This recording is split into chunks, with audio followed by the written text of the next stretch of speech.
নমস্কার, সবাইকে স্বাগত আমার চ্যানেলে। বিএডে থার্ড সেমিস্টারের পেডাগোজিক্যাল অ্যানালিসিস নিয়ে আজকের ভিডিওতে আলোচনা করব। আর এটি তোমাদের শিক্ষা বিজ্ঞান সাবজেক্টের উপর পেডাগোজিক্যাল অ্যানালিসিস। তার আগে বলবো, চ্যানেলটিতে নতুন হলে একটা সাবস্ক্রাইব করে দিও। এছাড়াও এডুকেশন অর্থাৎ শিক্ষা বিজ্ঞানের উপর লার্নিং ডিজাইন আপলোড করা আছে, তোমরা যারা এখনও সেগুলো লেখোনি প্লেলিস্ট চেক করে লিখে নিও। আর পেডাগোজিক্যাল অ্যানালাইসিসটা আলাদা প্লেলিস্ট করে দিয়ে দেওয়া হবে, তোমরা সমস্ত ভিডিও প্লেলিস্ট চেক করে দেখে নিতে পারবে। দেখো, শুরু করছি। আজকে যে এককটা নিয়ে আলোচনা করব সেটা হলো শিক্ষায় গণসংযোগ মাধ্যম। এর অন্তর্গত 4টে উপ একক হলো, একটা হচ্ছে সংবাদপত্র, 2 নম্বর উপ একক দূরদর্শন, 3 নম্বর বেতার, 4 নম্বর চলচ্চিত্র। টোটাল পিরিয়ডের সংখ্যা 4টে। এবার এখানে বলা হয়েছে চিহ্নিত উপ এককটি বিশ্লেষণ করা হলো। তোমরা এখানে চিহ্নিত উপ একক না লিখে চলচ্চিত্র উপ এককটি বিশ্লেষণ করা হলো লিখতে পারো। এবার এটা হচ্ছে উপ এককের বিশ্লেষণ। উপ এককের নাম কি? চলচ্চিত্র। বিষয়বস্তু সংক্ষিপ্ত বিবরণ।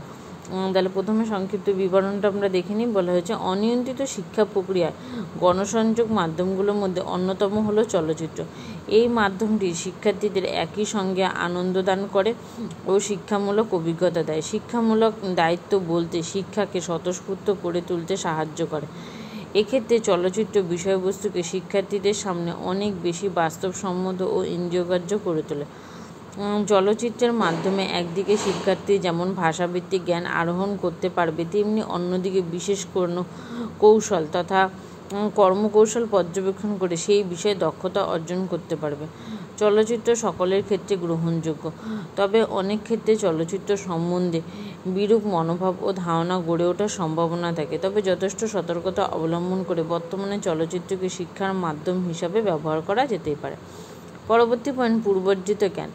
ইতিপূর্বে শিক্ষার্থীরা শিক্ষার রূপ হিসাবে অনিয়ন্ত্রিত শিক্ষার বিভিন্ন বৈশিষ্ট্য সম্পর্কে জেনেছে। অনিয়ন্ত্রিত শিক্ষা কী, সেই সম্পর্কে শিক্ষার্থীরা পূর্বে অবহিত হয়েছে। শিক্ষামূলক চলচ্চিত্র এর নাম বলতে পারবে।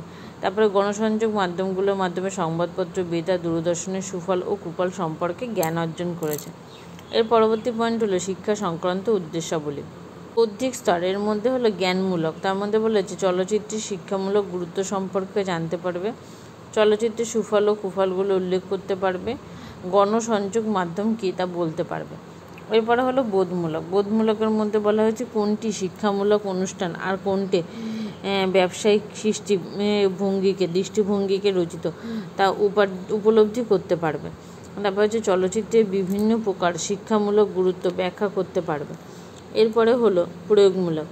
গণসংযোগ মাধ্যমকে নিয়ন্ত্রিতভাবে প্রয়োগ করতে পারবে, চলচ্চিত্রের শিক্ষামূলক উপযোগিতা নির্ধারণ করতে পারবে। তারপরে একটা হচ্ছে বিশ্লেষণ। পরবর্তী পয়েন্ট, চলচ্চিত্রের সুবিধা ও অসুবিধার দিকগুলো বিচার বিশ্লেষণ করতে পারবে। এরপরে আছে সংশ্লেষণ। চলচ্চিত্রের ত্রুটিগুলো অতিক্রম করার ধারণা লাভ করতে পারবে। গণমাধ্যম কীভাবে ব্যক্তি জীবনের বিকাশ সাধন করে তা সংশ্লেষণ করতে পারবে। তারপরে আছে মূল্যায়ন। ব্যক্তি জীবনের সর্বাঙ্গীন বিকাশ সাধনে চলচ্চিত্রের কী গুরুত্ব তা মূল্যায়ন করতে পারবে। তার পরবর্তী পয়েন্ট হলো অনুভূতিমূলক বিষয়টি পাঠ করে শিক্ষার্থীরা। আগ্রহ। গণসংযোগ মাধ্যম হিসাবে চলচ্চিত্রের ভালো ও মন্দ দিকগুলো জানতে আগ্রহী হবে। বিভিন্ন ক্ষেত্রে সামাজিক, ধর্মীয়, রাজনৈতিক ও সাংস্কৃতিক তথা তথ্য সংগ্রহে আগ্রহী হবে। তারপরে বলা হয়েছে মনোভাব। আধুনিক শিক্ষার তথ্যসমূহ চলচ্চিত্রের মাধ্যমে উপস্থাপনের ফলে মনোযোগী হবে। আছে চরিত্রায়ন। চলচ্চিত্রের ভালো শিক্ষামূলক দিকগুলোর উপর এক সুন্দর দৃষ্টিভঙ্গি গড়ে তুলতে সক্ষম হবে। 3 নম্বর, সঞ্চালনমূলক স্তর। বিষয়টি পাঠ করে শিক্ষার্থীরা দক্ষতামূলকের মধ্যে কী আছে যে চলচ্চিত্রের সুফল ও কুফল চার্টের আকারে প্রকাশ করতে পারবে। চলচ্চিত্রের যে কোনো একটি মডেল উপস্থাপন করতে পারবে। এর পরবর্তী পয়েন্ট হলো শিখন কৌশল। শিখন কৌশলের মধ্যে প্রথমেই বলা হয়েছে বক্তৃতা। শিক্ষক চলচ্চিত্র সম্পর্কে সমগ্র ধারণাটি বক্তৃতা ও শিক্ষার্থীদের সঙ্গে আলোচনার মাধ্যমে উপস্থাপন করবেন। বলা হয়েছে যে প্রতিপাদন। শিক্ষক বিভিন্ন লিখিত চার্ট, ব্ল্যাকবোর্ড, মডেল, চিত্র প্রভৃতি শিক্ষা সহায়ক উপকরণের সাহায্যে বিষয়টি শ্রেণীকক্ষে শিক্ষার্থীদের সামনে প্রতিপাদন করবেন। তারপরটা হচ্ছে আবিষ্কারমূলক। শিক্ষক শিক্ষাদানকালে আবিষ্কার পদ্ধতি অনুসরণ করে শিক্ষার্থীদের নিজেদের আবিষ্কারে ভূমিকা লেখার জন্য অনুপ্রাণিত করবেন। এরপরে হলো আলোচনা। আলোচনার মধ্যে বলা হয়েছে যে ক্লাসরুমে শিক্ষার্থীদের দ্বারা অর্জিত জ্ঞান ও শিক্ষকের দ্বারা প্রদত্ত জ্ঞানের মধ্যে সমন্বয় ঘটিয়ে প্রতিপাদন শেষে এই পদ্ধতিতে শিক্ষক মহাশয় শিক্ষার্থীদের সঙ্গে প্রশ্ন উত্তরের মাধ্যমে শ্রেণী শিক্ষণকে যথাযথ করবেন। তারপরে হলো পরীক্ষামূলক। প্রয়োজনে শিক্ষক পাঠদানকালে প্রতিপাদন প্রয়োগের মাধ্যমে পরীক্ষা পদ্ধতি অবলম্বন করবেন। পাঠ সহায়ক উপকরণ। সাধারণ উপকরণ: বিভিন্ন রঙের চক, বোর্ড, ডাস্টার, চার্ট, পয়েন্টার প্রভৃতি শ্রেণীকক্ষের সাধারণ উপকরণ। তারপরে এটা হচ্ছে বিশেষ উপকরণ। বিশেষ উপকরণের মধ্যে বলা হয়েছে বিষয়ের অন্তর্গত বিভিন্ন চিত্র সংবলিত ও লিখিত চার্ট প্রভৃতি বিশেষ উপকরণসমূহ। শ্রেণীকক্ষে শিক্ষাদান পদ্ধতি। প্রতিপাদন: বিভিন্ন প্রকার গণমাধ্যমের ছবি, মডেল, চলচ্চিত্রের সুফল ও কুফল সংবলিত চার্ট শিক্ষার্থীদের সামনে উপস্থাপন করবেন। বলা হয়েছে প্রদর্শন: শিক্ষক পাঠদানকালে চলচ্চিত্রের বাস্তব প্রয়োগ শিক্ষার্থীদের সামনে প্রদর্শন করবেন, যার মাধ্যমে নানা সামাজিক সাংস্কৃতিক তথ্যচিত্র দেখার সুযোগ পাবে। তারপরে হচ্ছে পরীক্ষণ পদ্ধতি। পরীক্ষণ পদ্ধতিতে যে পদ্ধতি অনুসরণ করা হবে, আগ্রহী শিক্ষার্থীদের আগ্রহ ও ইচ্ছাকে বাস্তবে তথা তথ্য সংগ্রহ এবং প্রয়োগের সুযোগ করে দেওয়া হবে। শিক্ষার্থীর সক্রিয়তা: শিক্ষার্থী আলোচনা বিষয়ে জ্ঞান লাভে আগ্রহী হবে। শিক্ষার্থীদের উৎসাহে বিষয় সম্পর্কিত বিভিন্ন পুস্তক অধ্যয়নে মনোযোগী হবে। শিক্ষকের সঙ্গে প্রশ্নোত্তর পদ্ধতিতে উপস্থাপন সক্রিয়ভাবে অংশগ্রহণ করবে। তারপরটা হচ্ছে দলগত প্রক্রিয়া। শিক্ষার্থীরা গ্রুপ ডিসকাশন প্রজেক্টের মাধ্যমে বিষয়বস্তুর জ্ঞান অর্জন করবে। চক ও ব্ল্যাকবোর্ডের ব্যবহার: শিক্ষক শিক্ষাদানকালে চলচ্চিত্রের সুবিধা অসুবিধা শিক্ষামূলক গুরুত্বের প্রধান অংশগুলো ব্ল্যাকবোর্ডে লিপিবদ্ধ করবে। এরপরে আছে অনুসন্ধানী প্রশ্ন ও উত্তর। প্রথম প্রশ্ন বলা হয়েছে চলচ্চিত্রে কীভাবে শিক্ষার্থীদের শক্তির অপচয় ঘটায়। বাণিজ্যিক ভিত্তিতে তৈরি চলচ্চিত্র অনেক ক্ষেত্রে শিক্ষার্থীর কাছে শিক্ষা উপযোগী বিষয় থাকে না, ফলে পূর্ণ দৈর্ঘ্যের চিত্র দেখতে গিয়ে শিক্ষার্থী যে সময় ব্যয় করে সেই অনুসারে ফল পায় না, ফলে সময় তথা শক্তির অপচয় ঘটে। এরপর আছে চলচ্চিত্র শিক্ষার্থীদের কীভাবে অনুশীলনের সুযোগ করে দেয়। চলচ্চিত্রের মাধ্যমে পরিবেশিত বিষয় পুনঃ উপস্থাপনের মাধ্যমে শিক্ষার্থীদের অসম্পূর্ণ অভিজ্ঞতাকে পূর্ণতার স্তরে নিয়ে যাওয়া হয়, আবার বারংবার অনুশীলনের জন্য বিষয়টির স্থায়িত্ব বৃদ্ধি পায়। এর পরবর্তী পয়েন্ট হলো গৃহকাজ বা কাজের পাতা। শূন্যস্থান পূরণ করো। ড্যাশ ব্যয় সাপেক্ষ মাধ্যম। বলা হয়েছে চলচ্চিত্র দৃশ্যমূলক ও ড্যাশমূলক মাধ্যম। সঠিক উত্তরটি নির্বাচন করো। চলচ্চিত্র জ্ঞান বৃদ্ধির মাধ্যম না মাধ্যম নয়। তারপরে বলা হয়েছে যে গণসংযোগ মাধ্যমের উদাহরণ হলো বিদ্যালয় না চলচ্চিত্র। এর পরবর্তী পয়েন্টে নিচে নিম্নলিখিত বিবৃতিগুলোর মধ্যে কোনটি ঠিক ও কোনটি ভুল নির্দেশ করো। কি বলা হয়েছে? চলচ্চিত্র চাহিদা পূরণ করে না, ঠিক অথবা ভুল। তারপরে আছে যে গণসংযোগ মাধ্যমগুলোর মধ্যে সবচেয়ে শক্তিশালী মাধ্যম চলচ্চিত্র, ঠিক না ভুল। আছে সংক্ষিপ্ত উদাহরণ দাও। চলচ্চিত্র দ্বিমুখী প্রক্রিয়া, ব্যাখ্যা করো।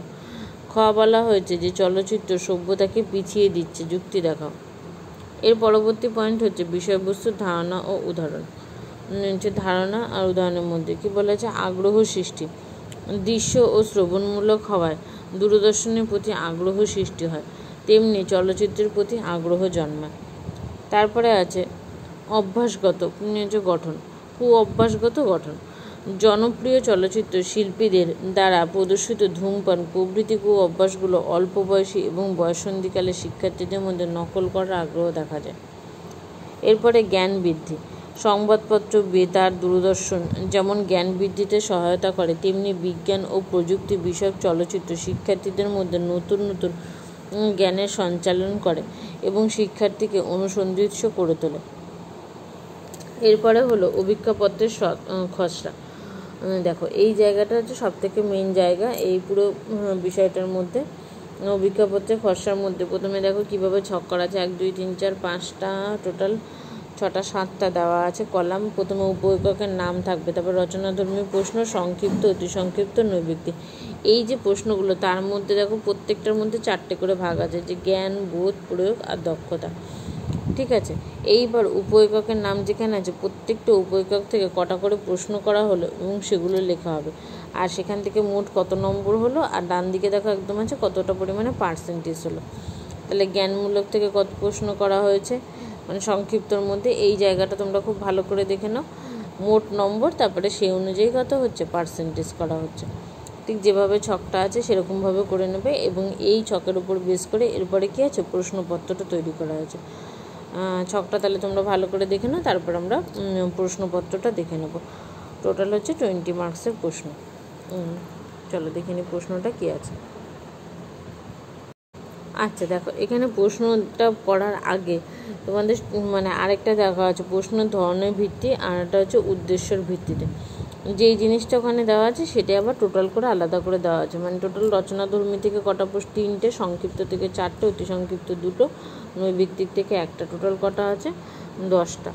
আর এদিকে চলে আসি জ্ঞানমূলকে, বলা হচ্ছে যে 3 পূর্ণ 1-এর 2, বোধমূলক 1 পূর্ণ 1-এর 2, প্রয়োগমূলকের 2, আর দক্ষতামূলকের 3, টোটাল কত 10। এবার একক অভিক্ষাপত্র, মোট নম্বর এখানে কত 10 নম্বর, এখানে 20 নম্বরের নয়, সরি, এখানে তোমাদের 10 নম্বরের আছে। শ্রেণী কি একাদশ, বিষয় শিক্ষা বিজ্ঞান লিখে নেবে। একক শিক্ষায় গণমাধ্যমের মানে হচ্ছে গণসংযোগ মাধ্যম, আর সময় কত 15 মিনিট। তাহলে এটা হচ্ছে রচনাধর্মী প্রশ্ন একটা করা আছে, কি বলেছে চলচ্চিত্রের সুবিধা ও অসুবিধাগুলো তালিকা দ্বারা লিপিবদ্ধ করো। 2 নম্বর আছে সংক্ষিপ্ত প্রশ্ন।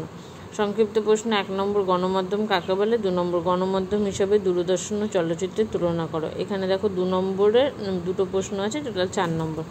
অতি সংক্ষিপ্ত 1 নম্বর, কোন ধরনের চলচ্চিত্র আমাদের স্বদেশপ্রেম গড়ে তোলে, আর চলচ্চিত্রের 2টি শিক্ষামূলক দিকের নাম লেখো। এটা 1 নম্বর করে, দুটোতে টোটাল 2 নম্বর।